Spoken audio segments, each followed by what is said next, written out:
Hello everyone, and welcome back to my channel. I'd love it if you could leave a comment letting me know where you're listening from around the world.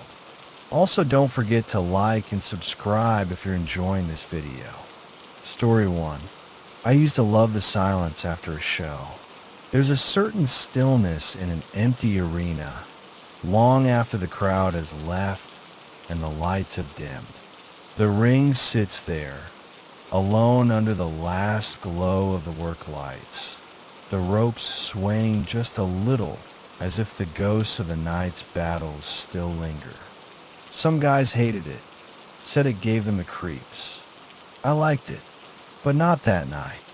That night, I learned some rings should never be left alone. I was working as part of the ring crew after a SmackDown event in an old arena in Georgia, the kind of place that had seen decades of body slams and bloodstains.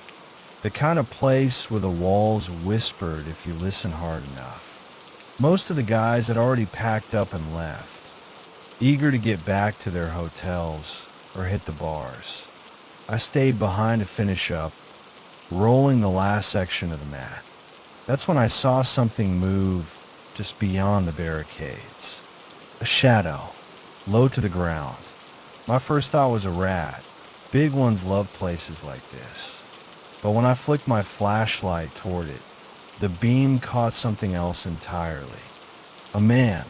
He was crouching just outside the ring, his arms draped over his knees like he was waiting for a cue that never came. His skin was pale, almost gray under the flickering light, and his eyes, Christ's eyes, were dark and sunken, like two holes bored straight through his skull. He was wearing an old wrestling singlet, stretched thin over his battered body, and his arms were covered in bruises. Not fresh ones.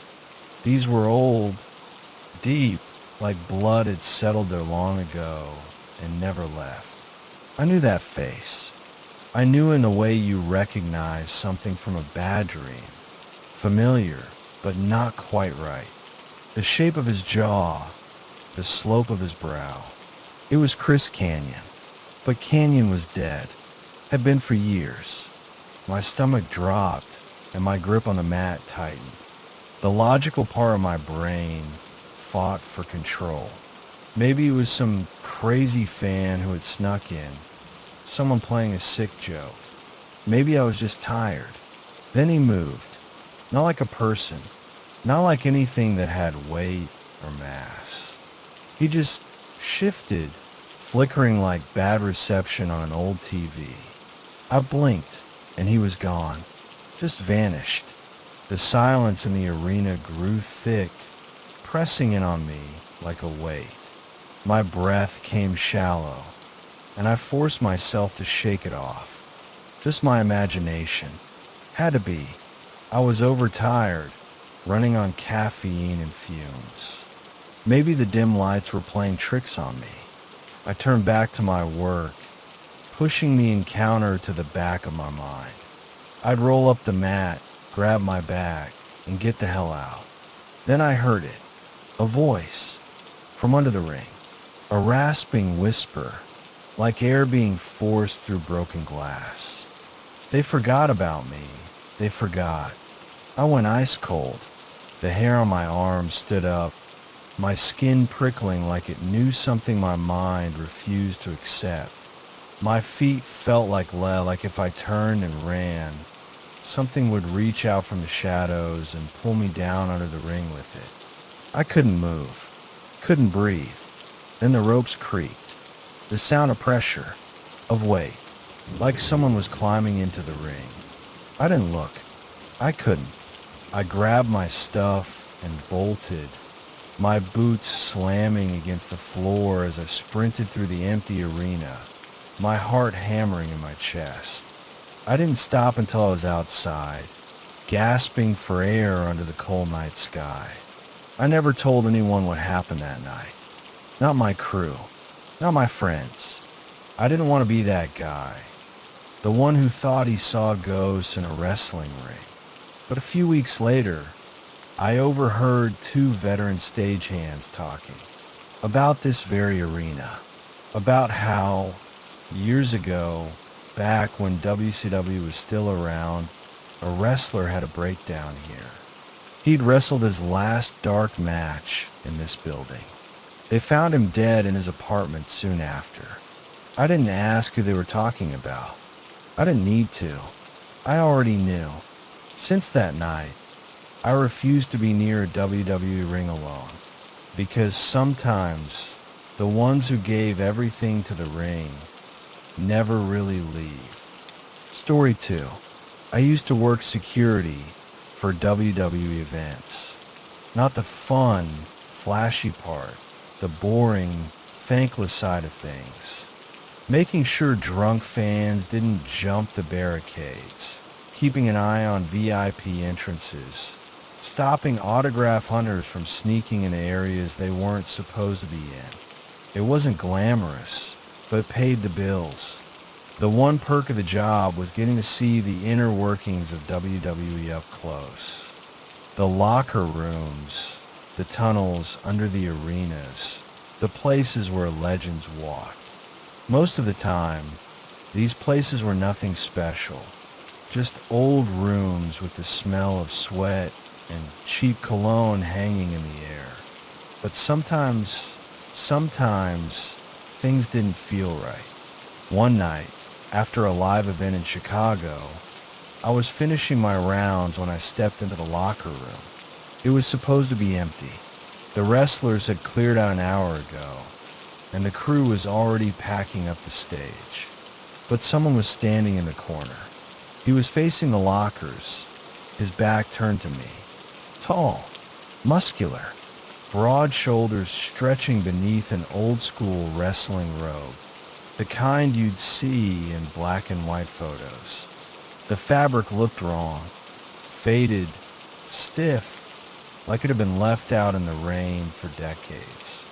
I felt it immediately. Something in the air had changed. My skin prickled. The room was silent, but I swear I could hear something. His breathing. Deep, slow, deliberate. "Sir," I said, keeping my voice firm. "You're not supposed to be here." He didn't move, didn't flinch. I stepped closer, just one step. My foot scuffed against the tile, and that's when I noticed something that made my stomach lurch. His boots. They were old, scuffed, the laces frayed. But it wasn't just that. There were dark stains on them, rusty red, almost black, and there was more of it splattered along the hem of his robe, like he had been standing in a puddle of something he shouldn't have been standing in. I swallowed hard. "Sir, I need you to turn around." Still nothing. I reached for my radio, my fingers fumbling over the button. The static crackled. "Hey, I need a supervisor in the locker room," I said. No answer. I turned back. He was gone. Just gone. No sound. No movement. Just empty space where a man had been standing seconds ago. The air felt wrong, like the temperature had dropped. I forced myself to scan the room, my pulse hammering in my ears. There was nowhere he could have gone. The only way out was the door behind me, and I never took my eyes off it. A few minutes later, a veteran WWE official came in. I told him what I saw, still trying to shake off the feeling that I had just walked through someone's grave. He stared at me, his face going pale. "What did he look like?" he asked. I described the robe, the boots, the stains, the way he just stood there, breathing. The official didn't say anything for a long time. Then, in a voice barely above a whisper, he muttered, "That's impossible." He rubbed his face like he was trying to wake himself up from a bad dream. "That sounds like Bruiser Brody." The name hit me like a punch to the gut. Bruiser Brody, the legend, the brawler, the man who was murdered in a locker room in Puerto Rico in 1988. Stabbed to death in the shower. No justice. No answers. Just blood on the floor and a ghost in the air. I forced a laugh. You're messing with me. The official didn't laugh. People see things in locker rooms, he said. Not just here. All over. It happens. I wanted to argue. To tell him I didn't just see things. I saw someone. Someone real. Someone standing right there. Close enough to touch. But the way he looked at me, the way his hands fidgeted like he had heard this before, told me I wasn't going to get an explanation. I left it alone. But the next day, I overheard something. A production assistant quit on the spot. No notice, no explanation. Just packed up and walked out. Someone said he looked shaken. Said he saw a tall man in a wrestling robe walking into the showers. But when he checked, the showers were empty. I didn't last much longer after that. That was my last week working security for WWE. Story 3. I've been a wrestling fan my whole life. Not just the kind that watches WrestleMania once a year and forgets about it. I mean the kind that tapes every Raw and SmackDown, who knows every feud, every forgotten dark match, every twist and turn of storylines that never made it to TV. I'm also a collector. My basement is full of wrestling memorabilia, signed posters, ring-worn gear, and some stuff that even hardcore fans would kill to own. So when I found the mask, it felt like fate. It popped up on a late-night eBay search, listed under rare WWE collectible. One of a kind by a seller with no feedback. The description was vague. Kane mask from the late 90s, used in a dark match. Never seen again. I stared at the listing, heart pounding. A real Kane mask. From his most terrifying days. Back when he was a silent monster in the red and black. It seemed too good to be true. But the pictures, God, the pictures. The mask looked old, heavier than the modern replicas. The rubber was cracked in places, and the inside was stained, darkened with age, and something else. I didn't hesitate. Buy it now. $500. A steal. It arrived 3 days later. The box smelled musty, like it had been sitting in a basement for years. While I pulled the mask out, I noticed right away it was heavier than I expected. The rubber was thick, sturdy, almost unnatural, and the smell, not just musty, but something deeper, something like sweat and dry blood. I chalked it up to age and history. Memorabilia has a way of carrying the past with it. That night, I placed it on my display shelf, right next to my Undertaker urn and a signed Mankind mask. It sat there perfect. Then, at 3 a.m., I woke up. At first, I wasn't sure why. Just a feeling like someone was watching me. The room was quiet, except for my own breathing. But then, I heard it. A slow, wheezing breath. Deep, hollow, mechanical. The kind of breathing Kane used to do during his entrances. I sat up fast, heart hammering in my chest. My eyes darted around the room. My closet door was open, just a crack. The breathing, it was coming from inside. I grabbed my phone, turned on the flashlight, and aimed at the closet. Nothing. Just my clothes hanging limply, shoes lined up neatly on the floor. I exhaled. Maybe I'd imagined it. I turned toward my shelf and froze. The mask. It wasn't on the shelf anymore. It was on the floor, right in the middle of my room. A chill ran on my spine. I hadn't touched it. Hadn't heard it fall. It was just there. I picked it up, fingers trembling. It felt colder than before. The smell, stronger. I put it back on the shelf and told myself I was just tired. The next night, I woke up again. 3 a.m. This time, I wasn't alone. There was something in the corner of my room. A dark shape, tall, unmoving. My pulse pounded in my ears. I fumbled for my phone, turned on a flashlight. The shape was wearing the mask. I gasped, scrambled to switch on the lamp beside my bed.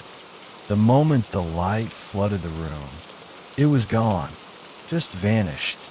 The mask, though, it had fallen to the floor again, face up, staring at me. I didn't sleep after that. The next day, I dug into the eBay seller's account. No name, no history. But I found an old Reddit thread about WWE props, and my stomach dropped. Someone had posted about a Kane mask that was discarded after a tragic accident. A house show in '99. A wrestler, an unknown jobber, was in the ring with Kane when something went wrong. Kane went for his signature choke slam. Something happened mid-move. The guy landed wrong. His neck snapped on impact. He died in the hospital hours later. The mask Kane wore that night, never used again. I checked the photos from the auction. A faint mark on the inside of the mask. Almost invisible, but there. A brownish stain. Blood. That was it. I was done. That night, I took the mask outside, doused it in lighter fluid, and set it on fire. The rubber bubbled, blackened, twisted in the flames. The smell that rose up wasn't just burning plastic.